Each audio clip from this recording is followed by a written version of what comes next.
उत्तर प्रदेश के अमरोहा लोकसभा से बहुजन समाज पार्टी के सांसद कुंवर दानिश अली के द्वारा सिर्फ बारात की बधाई का ट्वीट किए जाने के बाद भारतीय जनता पार्टी के नेता पूर्व विधायक कमल मलिक का बयान सामने आया है।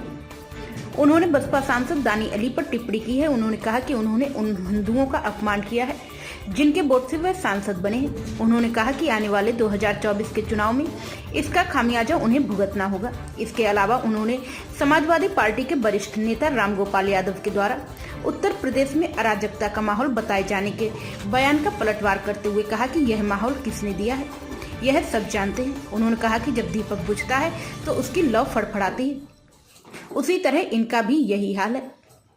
अमरोहा से डॉक्टर नरेंद्र सिंह की रिपोर्ट।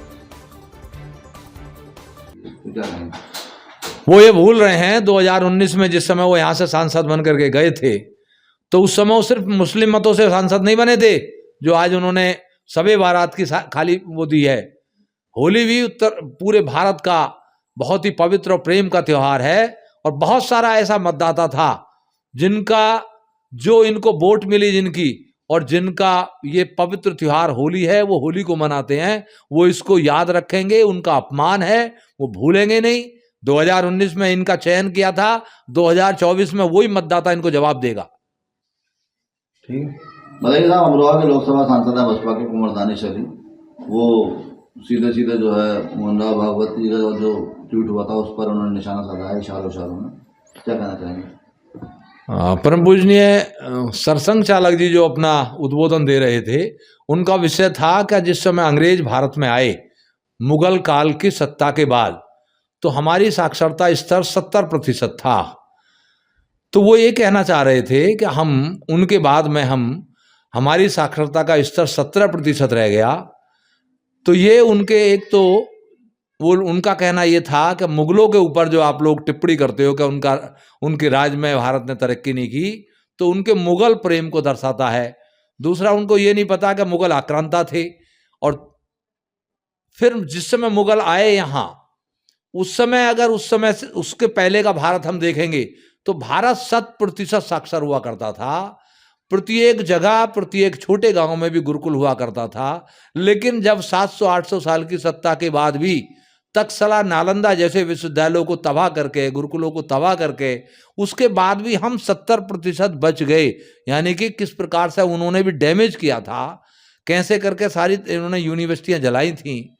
तो वो इसके ऊपर टिप्पणी कर रहे हैं। तो मैं उनको पहला भारत दिखा रहा हूं जब मुगल आए थे। दूसरा, ये बताइए कि जिस तरीके से जो है रामगोपाल यादव, अब रामगोपाल जी बड़े नेता हैं समाजवादी के और वो बहुत ही योग्य व्यक्ति भी हैं, लेकिन वो भूल रहे हैं प्रदेश के अंदर अराजकता और माफियाओं का राज किसने की दिया? वो उन्हीं के द्वारा परोसा हुआ राज है। आज जिस समय चुनाव हो रहे थे 2022 के, तो समाजवादियों को लग रहा था मेरी सरकार आएगी और इसी माफिया के लड़के ने कहा था हमने भैया से बात कर लिए हैं, 6 महीने तक ट्रांसफर मत करना, सबसे हिसाब लिया जाएगा। तो इनके द्वारा माफिया परोसे हुए हैं। और जहाँ तक लॉ एंड ऑर्डर के ऊपर सवाल की बात है तो लॉ एंड ऑर्डर की स्थिति उत्तर प्रदेश के अंदर बहुत अच्छी है। जो घटना घटी है उस घटना से आप लॉ एंड ऑर्डर को मत जोड़िए। और ये माफियाओं को मैं कह सकता हूँ, तो जब दीपक बुझने का समय आता है तो उस समय जो उसकी लो है बहुत ही वो ऊपर दैदीप्यमान हो जाती है। वही स्थिति माफियाओं की है।